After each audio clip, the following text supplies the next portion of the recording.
바삭바삭한 크래커스북.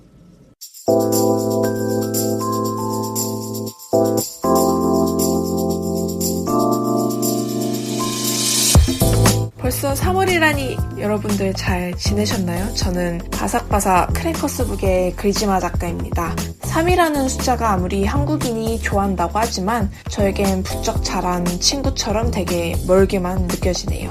3.1절은 다들 잘 지내셨나요? 저희가 나름 야심차게 준비한 이번 편이 여러분들의 영화 선택 혹은 서점 방문에 조금이라도 영향을 끼쳤다면 좋겠습니다. 오늘은 대망의 마지막 제19화 3부 근현대사 초심자 버전 방송을 시작합니다.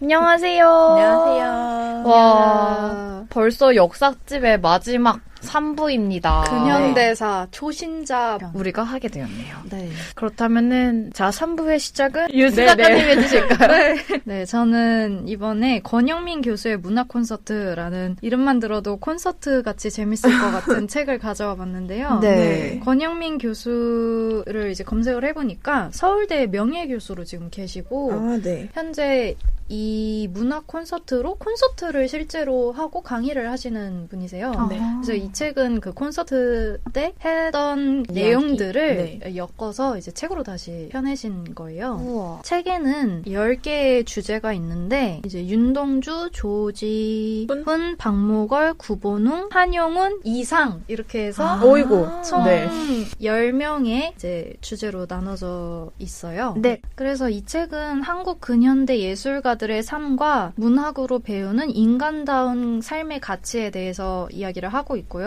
네. 대한민국 사람이라면 누구나 들어봄직한 예술가를 소개하고 있어요. 그래서 한 인물에 대해 주요한 사건과 인생의 비하인드 스토리 그리고 짤막한 작품 소개와 해석도 같이 실려있는 엄청 유익한 네. 책입니다. 네. 네. 보통 비하인드 스토리가 재밌잖아요. 그렇죠. 그렇죠. 우리나라의 역사적 맥락에서 비춰볼 때 가난, 고통, 역경 속에서 그 근현대 문학이 가장 꽃이 피고 인간의 본연적인 것들을 담고 있다고 생각을 하셨대요. 그래서 일제 감정기를 보내며 문학으로 삶을 펼쳤던 분들을 보면서 제가 1부에서는 의병에 대해서 얘기를 했었잖아요. 네. 근데 이제 3부에서는 펜으로 싸우신 분들에 아. 대해서 이야기를 해보려고 해요. 그래서 이상의 이야기가 가장 흥미로웠었는데 이상의 천재성이 무엇인지 그거에 대해서 설명이 돼 있었고 그 열정을 지지하던 그 주위의 친구들, 지인들의 삶의 이야기들도 굉장히 재밌게 표현이 되어 있었어요. 네. 네. 그리고 이 이상뿐만이 아니라 만해 한용운 아시죠? 네. 만해 한용운은 시를 쓰실 때는 반드시 우리말의 미학을 추구하셨다고 해요. 문학이 한문에서 한글로 넘어가는데 크게 기여를 하셨다고 해요. 정지용은 율조의 언어에 매달리지 않고 그런 시의 근대적 조형성을 탐구를 많이 하셨고 저는 여기서 윤동주 시인을 좋아하기 때문에 네네.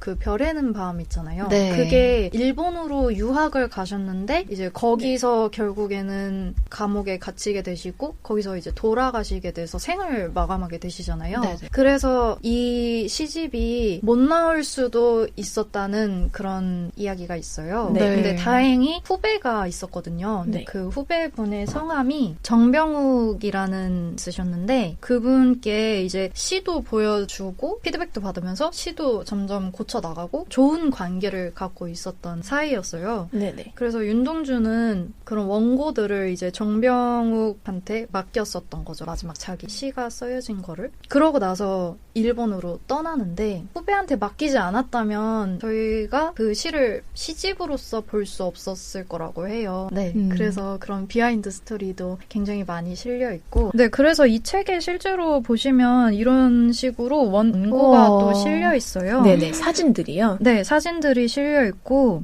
방금 윤동주 시인님의 얼굴을 본 것 같아요. 네, 실제로 여기 그 윤동주 시인님과 말씀드렸던 정병욱 그 후배분이 같이 찍으신 사진도 있거든요. 네네. 그래서 더 현실감 느껴지고 뭔가 가까이 느껴지는 느낌이에요. 네. 원래는 별 해는 밤이 따는 밤을 세워 우는 벌레는 부끄러운 이름을 슬퍼하는 까닭입니다를 그 연이 마지막으로 끝나는 시였어요. 근데 이제 표고를 읽어본 정병욱이 결말이 좀 허전한 느낌이 든다 얘기를 했더니 윤동주가 그 말을 가볍게 여기지 않고 시를 다시 다듬어서 마지막 연을 하나 더 붙였다고 해요. 네. 그래서 그 시가 어떻게 완성이 됐냐면 계절이 지나가는 하늘에는 가을로 가득 차 있습니다. 나는 아무 걱정도 없이 가을 속의 별들을 다 헤일 듯합니다. 가슴속에 하나둘 새겨지는 별을 이제 다 못 해는 것은 쉬 아침이 오는 까닭이요. 내일 밤이 남은 까닭이요.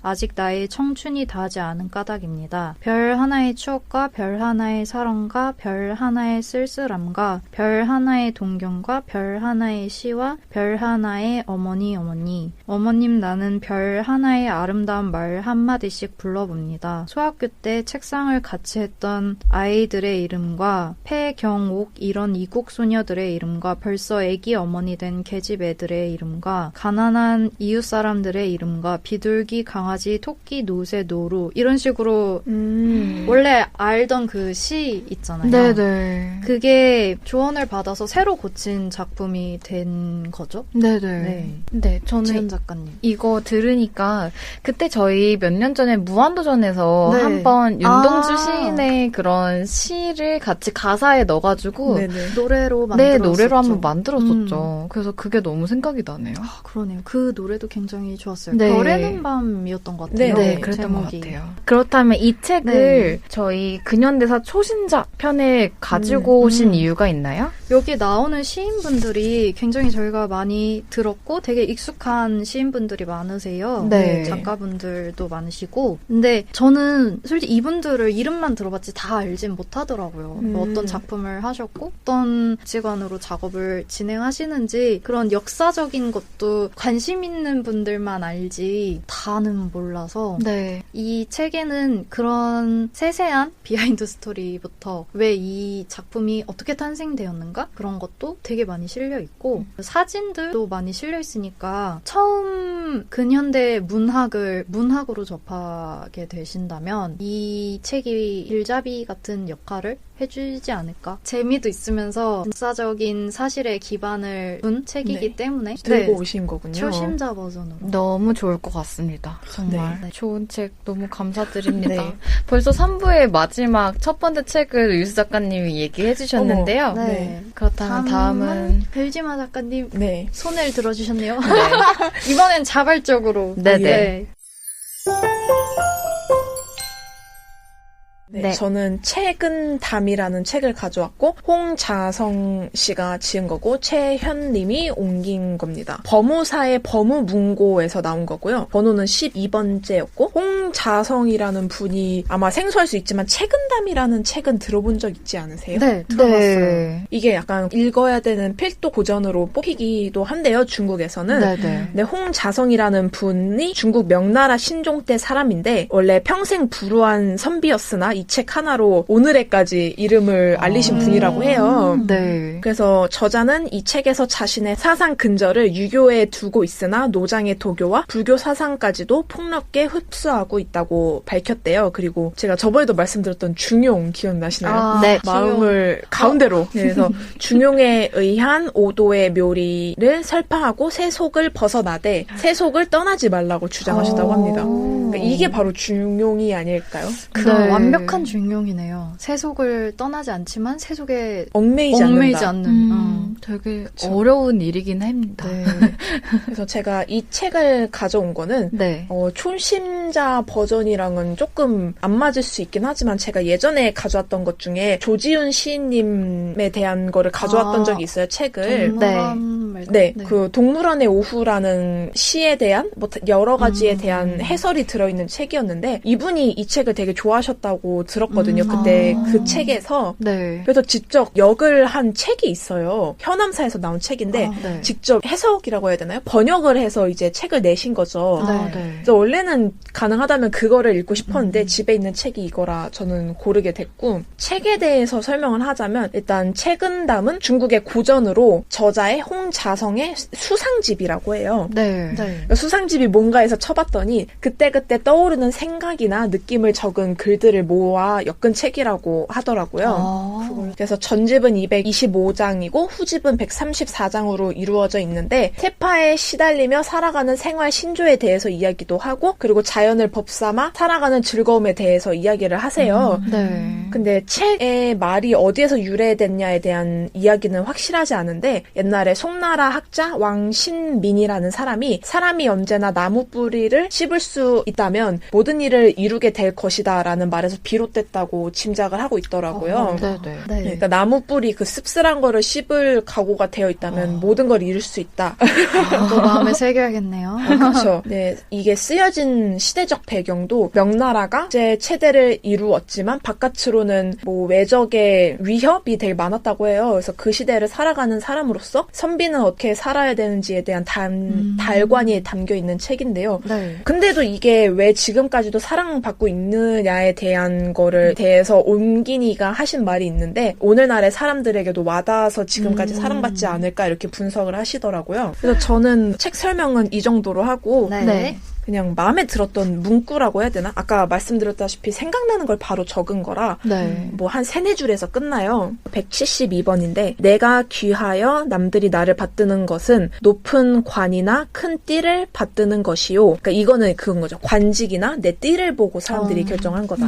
그리고 내가 천하여 남들이 나를 업신 여기는 것은 내 배옷과 집신을 업신 여기는 것이다. 그러니 본래의 나를 받드는 것이 아닌데 어찌 내가 기뻐하며 본래의 나를 업신 여기는 것이 아닌데 어찌 내가 화를 내겠는가. 사람들이 그러니까 무시를 안 당하려고 시장을 하거나 꾸미긴 하지만 그거는 이제 내 겉모습을 보고 칭찬해주는 거란 생각이 들더라고요. 그리고 내가 아무리 어떤 날은 그렇게 멋지게 꾸미고 나갔더라도 어떤 날은 너무 피곤해서 뭐 안경 쓰고 화장 안 하고 뭐 슬리퍼 끌고 갔을 때 그 사람이 나를 이상하게 쳐다본다면 다른 날은 되게 잘 봤는데 이 날은 이렇게 본다면 아 진짜 내 외관을 가지고 판단하는 사람들이구나 생각이 들더라고요. 네, 지연 작가님. 근데 이게 중국 명나라 때 쓰여진 이야기인데 현대와 전혀 다를 게 없는 이야기들이 굉장히 많이 담겨 있어요. 그래서 오늘날까지도 사랑을 받고 있다. 옛날과 변한 것이 없다라고도 할 수 있는 걸까요? 인생사 돌고 도네요. 네, 맞네요. 좋은 책인데요. 네. 이 책을 혹시 마지막 근현대사 초심자 편으로 가져오신 이유가 있을까요? 저는 제 역사의 시작은 물론 전 역사를 별로 안 좋아했어요. 그러니까 근현대사를 배울 때 너무 힘들었거든요. 막 선생님이 외우라고 A4를 채워서 주셨는데 저는 그걸 도저히 감당할 수 없다고 생각했어요. 제 머리로 그 시기에. 근데 유일하게 좋아했던 시가 이제 동물원의 오후 조지훈 시인님의 시였고 성인이 돼서 그분이 이 책을 좋아했다고 하니까 아직 역사를 잘 모르는 입장에서 좋아하는 분의 책을 접하면은 좀 더 풀이가 좋지 않을까, 시작이 좋지 않을까 하는 생각으로 이 책을 골랐습니다. 물론 우리나라 근현대사에는 속하지 않지만 저는 이 책을 추천합니다. 감사합니다. 잘 들었습니다. 네. 다음 그러면 마지막 대망의 지연 작가님 라스트. 되게 부담 주시는 것 같은데요.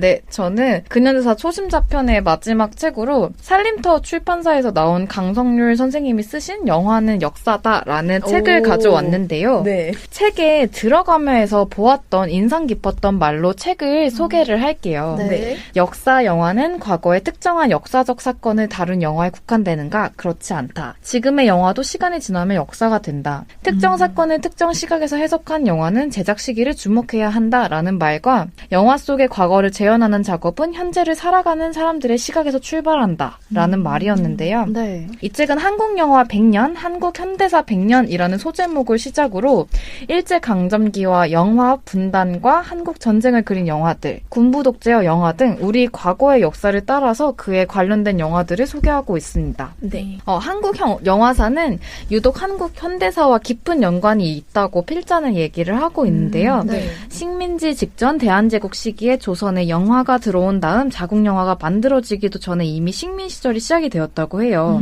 그래서 다행스럽게도 전쟁 이후 남한의 영화는 다시 살아나면서 중흥기를 이끌지만 유신이라는 가혹한 통제의 시대에 또다시 긴 침체의 시간을 보내게 됩니다. 네. 영화는 대중적인 파급력이 굉장히 크잖아요. 네네. 지배자의 통제와 깊은 연관을 지닐 수밖에 없는데요. 한국의 현대사가 워낙 파란만장했기에 영화도 그럴 수밖에 없었겠죠. 아무래도. 그쵸. 그래서 그런 의미에서 한국 영화사는 한국 현대사였다고 생각을 하시면 좋을 것 같아요. 그렇다면 초창기 조선 영화부터 살펴보시면 좋을 것 같은데요. 시기는 1897년부터 1937년까지로 생각하시면 될 것 같습니다. 와, 네. 그때 영화라니. 네. 필점 작가님? 네. 1897년에서 1937년까지. 1897년에는 어떤 영화가 있는지가 되게 궁금해서. 그죠. 네. 우리나라에 영화가 처음 들어온 시기가 언제일까라는 궁금증도 되게 많으실 것 같은데요. 네. 시기에 대해서는 의견이 분분하지만 황성신문에 실린 광고를 보면 1903년에 조선에서도 영화 상영이 일반화된 사실을 알 수 있었다고 합니다. 그렇다면 조선인이 만든 최초의 영화는 무엇일까요? 와. 네, 해주세요. 네, 1900년을 전후로 해서 조선에 영화가 들어와 백성들의 눈에 파고든 지 20년이 지나서야 최초의 조선 영화가 만들어졌는데요. 네. 최초의 영화를 두고서도 의견이 굉장히 분분해요. 네. 1919년 김도선의 의리적 구토, 1920 김도선 1파가 만든 국경, 같은 해에 윤백남의 월하의 맹세, 1924년 박정현의 장화홍련전의 영화가 거론이 되고 있는데요. 네. 대부분 일본 자본이었지만 조선은 영화 제작에 서서히 눈을 떠갔어요. 그래서 그렇게 되면서 가장 먼저 스타가 된 것은 바로 변사라고 하는데 변사. 혹시 들어보셨나요? 변사라고? 아니, 전 변사도 그건가요, 혹시? 네, 아니에요. 네. 네. 뭔가요? 영화를 설명해주는 거를 변사라고, 그렇게 하는 사람을 변사라고 하는데요. 네. 자신만의 특이한 발상과 제스처를 통해서 굉장히 큰 스타가 되었다고 해요. 하지만 조선을 통제했던 일제가 대중적 파급력이 강한 영화를 가만히 내버려 둘 리가 아마 없었겠죠. 많은 영화들은 검열의 위험을 피하면서 동시에 상업적 이익도 얻는 통속 신파를 제작하기에 여념이 없었다고 하는데요. 여기서 신파란 눈물 짜내는 억지 영화라고 생각을 하시면 됩니다. 요즘에도 말로 많죠. 막장 드라마인 건가요? 그렇죠. 막장 막장 드라마는 드라마. 눈물까지 나진 않지만 웃음이 나죠, 웃음이. 네. 많은 영화들이 소개가 되어 있지만요. 저는 이 책의 소주제 중에 하나인 일제강점기와 영화편에서 위안부 여성의 비극이라는 글을 소개를 해드리고 싶어요. 네. 저희가 위안부에 대한 떠오르는 영화들 있으세요? 저는 그 I Can Speak? 최근에 아, 나왔던. 네, 네. 남은희 선생님이 나오셨던 네. 영화였죠. 그러니까 제목이 지금 갑자기 기억이 안 나는데 네. 귀향이었나? 아, 귀향 맞아요. 네네. 그 네. 영화가 떠오르네요. 맞아요. 이렇게 딱 생각하시는 것처럼 생각보다 우리가 많이 본 것 같은데 많이 보지 않은 주제의 네네. 위안부 영화들이 많았는데요. 2017년 개봉했던 귀향 끝나지 않은 이야기, 유수 작가님이 말씀하신 네네. 작품이고요. 네. 같은 해에 글즈마 작가님이 얘기해주신 I Can Speak, 그리고 관부 재판을 담은 허스토리라는 영화도 있었죠. 이외에도 많은 영화가 있는 것 같지만 위안부 관련 영화는 고작 35편밖에 되지 않는다고 합니다. 네네. 김희애 씨와 김혜숙 씨가 주연을 맡은 영화 허스토리의 감독 민규동 씨는요. 네. 굉장히 많이 만들어진 소재인 것 같지만 많이 만들어진 상태도 아니다. 이제 시작이며 앞으로 더 많은 이야기가 다뤄져야 한다고 언론 시사회에서 얘기하셨습니다. 맞는 말이네요. 네, 맞는 말. 네, 정말 많이 만들어진 것 같고 우리가 많이 들었다고 생각을 하고 많이 본 것 같지만 생각보다 많이 보지 않았어요. 그쵸. 우리나라에서 영화로 위안부의 존재를 알리기 시작했던 작품은 1995년도 변영주 감독님의 낮은 목소리 시리즈인데요. 네. 변영주 감독이 낮은 목소리를 만들게 된 계기는 외국인을 대상으로 매춘을 하던 여성을 소재로 한 아시아에서 여성으로 산다는 것은 이라는 작품을 촬영하던 중에 한 여성의 어머니가 일본군 위안부 출신이었음을 알게 되고 나서였다고 해요. 네. 변영주 감독님은 종군 위안부 할머니들이 모여 살고 있는 해화동의 나눔의 집 많이 들어보셨을 네. 거예요. 나눔의 집을 찾아가서 그녀들이 겪었던 과거의 아픔과 함께 생활하는 현재의 모습을 동시에 그려나갔다고 합니다. 1편이 주로 위안부 할머니들의 존재와 그녀들의 싸움의 정당성을 알리는 작업이었다면 1997년 개봉한 낮은 목소리 2탄은 그런 할머니들의 인간적인 측면의 많은 부분을 할애했다고 하는데요. 완결편이라고 할 수 있는 1999년의 숨결은 많은 부분 인터뷰 형식을 취하고 있다고 해요. 네. 이 다음 2008년에 개봉한 안혜룡 감독의 나의 마음은 지지 않았다 작품은 일본에 있는 강제로 정신대로 끌려갔던 할머니를 남성 감독이 다루고 있다는 점에서 시리즈에서 굉장히 낮은 목소리 시리즈와 구별이 되고 있다고 하고 있는데 네. 낮은 목소리 시리즈가 나눔의 집에 있는 여러 명의 할머니를 대상으로 한다면 이 영화는 한 할머니의 고단한 삶과 소송 과정을 다루고 있다고 합니다. 근데 이게 말로만 들어도 네. 상상이 되잖아요. 혼자 정부와의 싸움인 거잖아요. 그쵸. 그거를 인정하라고 하는 얼마나 치열했고 혼자 고독했을지 네, 되는 것 같아요. I Can Speak에서도 이런 상황인가요? 그쵸. 영화에. 영어를 배우셔서 가셔가지고 네, 재판을 네, 하시는 네. 내용이었죠. 연설을 또 하셔야 되고. 네. 저희가 상상할 수 없을 만큼 힘들 거라고 생각을 해요. 그때의 기억을 그쵸. 계속 계속해서 떠올려야 계속 얘기해야 되고 계속 떠올려야 되고 한다는 것이. 그래서 이렇듯 그 시절 시대와 관련해서 영화를 소개해드리는 이 책은 일제 감정기뿐만 아니라 분단 영화, 한국 전쟁을 그린 영화들, 군부 독재 영화 등 굉장히 다양한 우리의 역사를 보여주고 있어요. 위안부 영화 또한 우리가 잊지는 않아서야 하는 그런 영화라고 할 수 있죠. 네. 그래서 영화를 만든 감독의 시각 그리고 과거와 현재의 소통의 문제도 굉장히 중요하다고 이 책은 말을 하고 있는데요. 네. 영화를 본 사람이 다양한 해석을 내놓듯 역사도 마찬가지니까 저는 그렇게 영화와 역사는 뗄래야 뗄 수 없는 관계라고 생각을 했어요. 그래서 역사 3부작의 마지막 주제인 근현대사 초심자편의 책 추천으로 이 책을 가져온 이유는 네. 그 시대상을 담은 영화들 그리고 지금 나오는 영화들을 보면서 우리가 어떤 생각을 갖고 있는지 그리고 갖게 되었는지에 대한 시작점을 천천히 보고 싶으시다면 이 책을 읽어보시길 추천드리는 마음에서 가져왔어요. 너무 좋은데요? 네, 정말 굉장히 다양한 영화들이 있고요. 군부독재 시절에 아까 저희가 1부에서 다뤘던 1987 그런 영화에서도 나왔던 그때 나왔던 영화들도 같이 있으니까 어떤 것들이 있는지 살펴보시면 좋을 것 같아요. 네, 벌써 우리가 역사 특집 3부작의 막을 내리게 되었습니다. 저 지연 작가는 네. 개인적으로 다시 한번 공부를 할 수 있어서 일단 좋았고요. 저희가 중고등학교 때 학습한 거 외에는 영화로 보는 경우가 대부분이었고 네. 따로 공부를 할 기회는 많지가 않잖아요. 네. 근데 이번에 도서관 가서 역사책도 찾아보고 막 이런 식으로 하니까 저는 개인적으로 굉장히 유익하고 이번 연도를 좀 잘 열심히 공부를 해야겠다라는 마음도 들었어요. 네. 그지만 작가님? 네. 유수 작가님이라고 하려고 했는데 한 발 늦으셨어요. 그러니까 역사를 많이 공부를 그러니까 선뜻 나서서 해본 적은 없지만 가장 최근에 공부했던 시기가 일제 강점기 때이긴 했거든요. 그래서 네. 이 시대 때 문학을 어쩐지 모르게 되게 좋아하는 편이라 저는 다 같이 얘기 나눌 수 있어서 되게 좋았고 역사는 알면 알수록 알아야 되는 걸 깨닫는데 이런 자리가 없으면은 그거를 잊으면서 살아가니까 전 되게 이 특집이 되게 남달랐던 것 같아요. 심지어 이제 인정수립 100주년에 네. 3.1운동 100주년이었으니까 저는 좋았습니다. 네, 유수 작가님? 네, 저는 그 역사와 예술이 같이 네. 연결이 돼 있는 거? 되게 엄청 밀접한 관련이 있는 거가 너무 재밌더라고요. 네네. 그래서 그런 것들을 찾아보면서 그냥 문학, 그림 작품, 뭐 영화 이렇게 해서 그냥 따로 요거를 공부를 했었고 그리고 또 역사 이렇게 따로 했었는데 이게 또 따로가 아니었구나. 그런 깨달음을 네. 얻게 되었고 아까 말한 것처럼 을병이라던가 우리가 잊지 말아야 하는 것들이 굉장히 많았는데 네. 또 살아가다 보면 바쁘고 생각을 못하게 그쵸. 되죠. 참 바쁘단 핑계 대면 안 되는 건데. 아, 그쵸. 네. 그런 것들을 우리가 잊지 않아야지 다음에도 들려줄 수가 있는 거잖아요. 그쵸. 그래서 그런 끈을 계속 이어가는 게 중요할 것 같다고 저는 그렇게 생각이 들었어요. 다들 약간 보람찼던 것 같아요. 네. 그럼 저희 마지막으로 역사 3부작 특집을 마치고요. 저희는 다음 주 주제 알아보자 부모님의 취향. 저희 부모님의 취향을 또 낱낱이 그쵸. 네. 조사를 해서 네. 돌아오는 걸로 하도록 좋습니다. 하겠습니다. 네. 알겠습니다. 여러분 너무 재밌었어요. 다음 주에 또 만나요. 네. 네. 감사합니다. 감사합니다.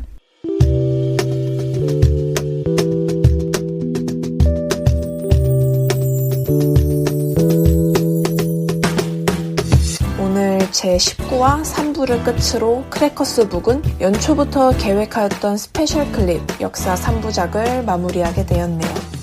3월 8일입니다.